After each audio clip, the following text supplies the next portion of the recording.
This is the Technology in the Classroom presentation by Melody Behrman, Ryan Swap, and Randy Robinson. We're going to begin with Bring Your Own Technology.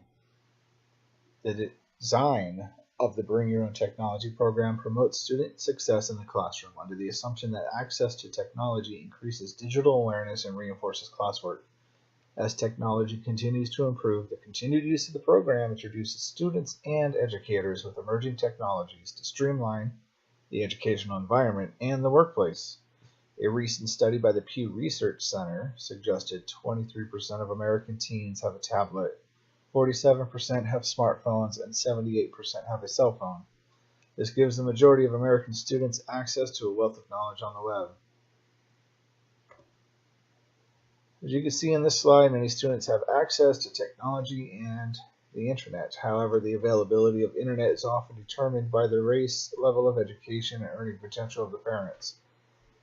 Studies up to the year 2017 by the National Center for Educational Statistics have shown that white and Asian populations have more access than Black and Hispanic families. A 2015 study showed that more than 80% of students across the board had access to a computer, giving a fair and reasonable amount of access, but the question that should be asked is the equality of technology and is it being met? Not all students can afford a new smartphone, causing economic division in the classroom. Not all smart devices run off the same platforms, further separating the Android-Apple division. And the question as to who determines what is appropriate for students to access, what information should be accessed in the classroom, and when.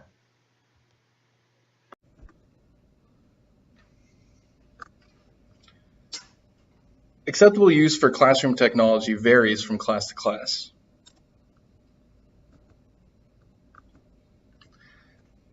The most general outlines begin with the respective state's Department of Education. From there, rules are passed down and refined down to district levels, school levels, before finally being implemented by the teacher. Some rules are based on state regulations concerning behavior deemed inappropriate no matter the circumstances. These are sexually explicit websites, online banking, illegal material, and vandalizing school equipment. Specified rules usually come at the teacher level.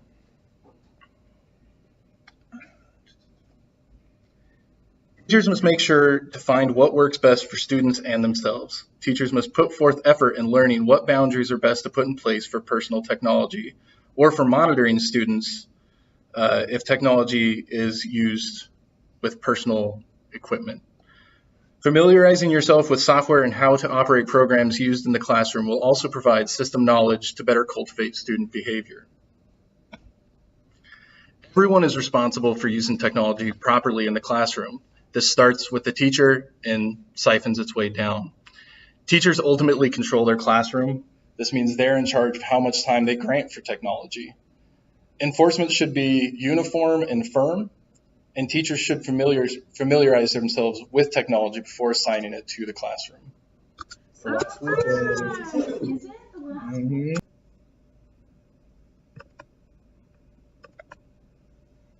The use of social media in the classroom adds another layer to this hot topic. While many people automatically think of social networking sites when considering social media, it also includes many other tools. And while a recent study showed that many college and university professors are increasingly using social media for its many benefits, K-12 classrooms don't have the same results. Many high school students report their teachers using only certain forms of social media in the classroom and not at a very high percentage of the time. Some of these discrepancies between higher level education and K-12 classrooms include obstacles of district cyber safety terms and conditions for minor students. Also, teachers have concerns about whether or not students are using their online privileges appropriately. Some students surveyed admitted to wasting class time socializing with friends on social media. However, many students don't feel there is a strong connection between social media and their education. Some complaints were teachers don't know the technology well enough to use it effectively. Students also complained of teachers having a closed-minded attitude about new technologies. Also, students described classes where teachers simply use social media as a substitute for active teaching. Showing YouTube videos to replace teacher-to-student interaction is not the best use of technology in the classroom. Today, high school students clearly want to see technology integrated into their education, but to be done in a way that enhances their learning with competent teachers also doing their job.